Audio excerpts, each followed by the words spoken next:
Let's talk beauty standards, shall we? Last week, I watched this movie called The Substance, and honestly, it was an eye-opener.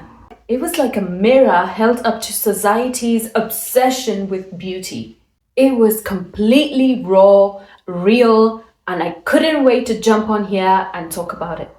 The Substance got me thinking, why are we as a society so driven by these narrow ideas of beauty? Why do we all feel that pressure to fit into molds that don't really fit us at all? So today, let's dig deeper into the origins of beauty standards, why they are toxic, how they are literally ruining lives, and most importantly, how we can rise above it and create our own standards for ourselves.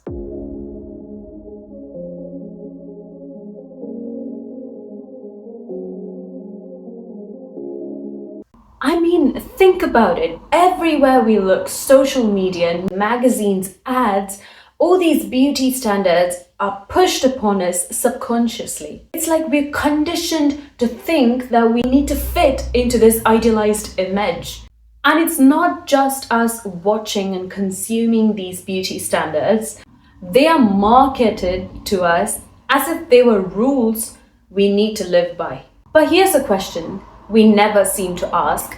Who actually set these standards? And why do we believe in them so much? Let's start with a bit of a history lesson because beauty standards weren't born yesterday. Ancient civilizations like the Greeks and Egyptians had their own beauty ideals. Curvy figures for fertility, smooth skin for purity, and symmetrical faces for harmony and whatnot.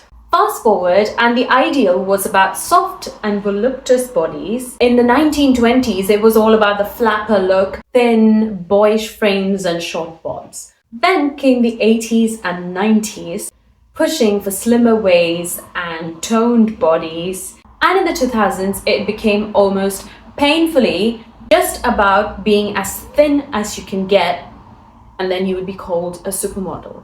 And now, it's all about the hourglass figure again, but with a twist thanks to the cosmetic procedures. Let's get real, these rules weren't set by real people like you and me. It was often these fashion houses, movie studios, and brands deciding what would sell, what could be marketed, and what could catch the eye. And see what happened? We were told to believe that this was what beauty looked like. Let me give you an example. Just from my own life. I'm 5'10", and that's pretty tall.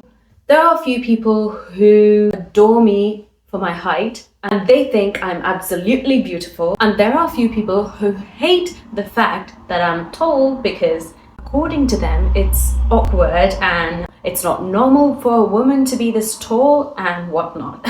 And on top of that, I've always had broad shoulders because I have an athletic frame and I'm tall. It's my body absolutely fine and I love it. But there was a time when I used to be completely insecure about my own body because of how the people who I looked up to treated me, because of how I looked, that I did not fit into what they thought was the ultimate beauty standard for a girl or a woman. There were times in school where I was bullied for being taller than the guys in my class. Oh my god. Now that I'm thinking about it, it's ridiculous. You guys, I've never been able to fit in. I've tried fitting in all the damn time throughout my life until 2 years back I realized, let's just be ourselves. Why should we try to fit in with the rest of the people? I can be myself and still get along with others. Why should I fit in to a group or a type of people for me to be acceptable by the society? There were so many questions running in my mind, and now I'm unbothered. I don't care. I'm happy and I love the way my body helps me function every single day. There is so much beauty beyond what you see externally. There's so much of inner beauty that you have to share to this world, and honestly, only that matters. If you do not see the beauty of your inner self and your abilities, your talents, your creativity, you're never going to be authentic and you'll always try to fit in with the rest of the world. And the brutal truth is that you'll never ever fit in. No matter what you do, these standards will always be out of your reach. You know why? Because they're designed to be that way. The beauty industry thrives on selling these insecurities. It convinces in a way that we're never enough. So we keep buying products and clothes and get treatments done in order to change ourselves so that we'll finally fit in. And this is not just affecting women or girls, men, teen, babies, kids, they're all feeling this weight. These beauty standards aren't just skin deep, they affect our mental health, leading to anxiety, depression, eating disorders, and even suicidal thoughts. But here's the thing. True beauty doesn't come from meeting certain standards set by these beauty industries. It comes from authenticity, confidence, and accepting your own uniqueness. When I think about all these amazing, magnetic, beautiful people I know, none of them fit into just one box. They have quirks, they have imperfections, and things that make them stand out, that make them authentic and beautiful the way they are. And guess what? They own it. Beauty should not just be about how we look, it should in fact be about how we feel. Imagine if we measured beauty by kindness, compassion, love. Imagine if beauty was being a person who lifts other people up, who finds joys in these small things, who accept their body as it is. That is true beauty. Now that you know what true beauty is, how do we actually get there? Remember, it's all about your mindset and it's always a work in progress. The first thing that you have to do is to filter your social media feed. Curate your social media to follow people who inspire confidence, authenticity, and self-love. Remove the ones that make you feel like you're less. In fact, you need to pour all the love that you have into yourself. That's self-love.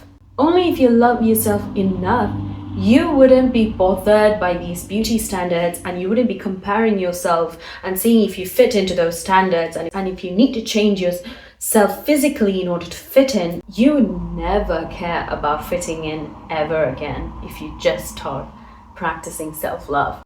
In fact, I've read this book, Buy Yourself the Damn Flowers by Tam Kaur, and I should say it's one of the best self-help books that I've ever read. It's all about self-love and you should definitely give it a read, no matter you're single or committed or whatever phase of life you're in.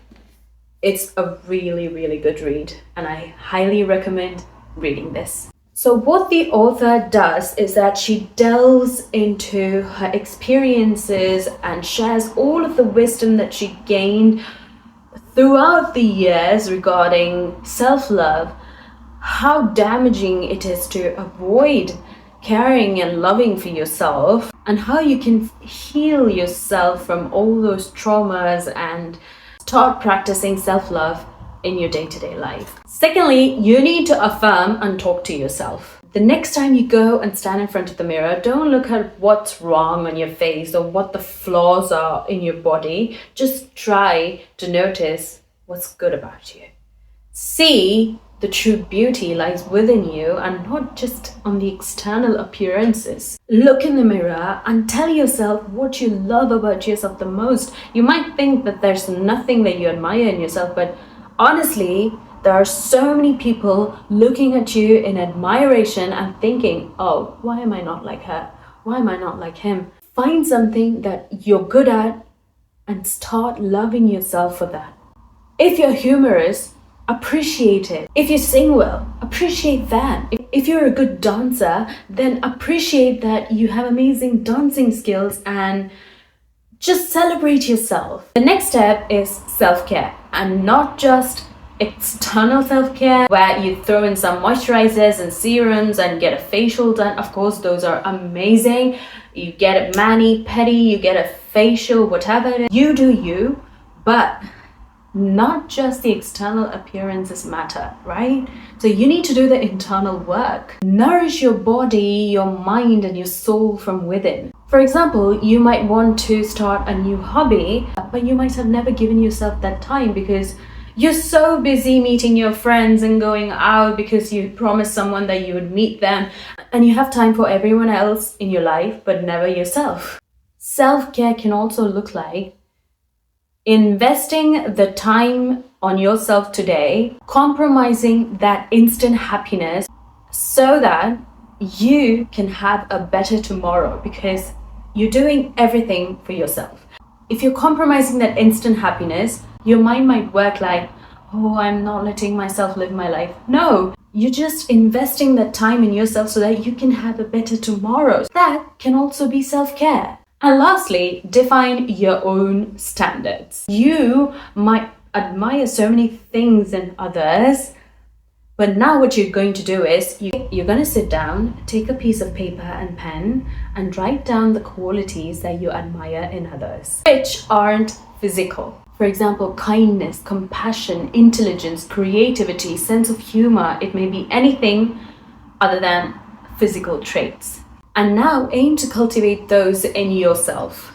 Every time you tend to compare yourself, remember that all these beauty standards keep changing from time to time, and they are often meaningless. They never define who you are.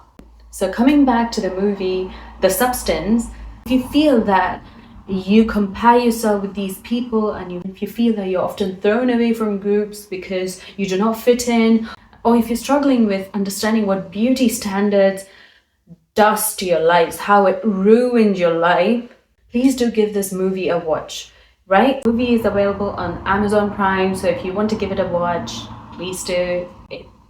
It literally would change your perspective about these beauty standards. All right, I want to leave you with this one last thing. Beauty is supposed to be freeing, not limiting. It's supposed to enhance our experience of the world, not dictate your worth within it. Create your own standard, one that's real, inclusive, and rooted in who you are rather than what you look like. If you like this video, give it a thumbs up and comment down below about your thoughts. I would love to give them a read. Also, if you watch the movie, do let me know what you think about it.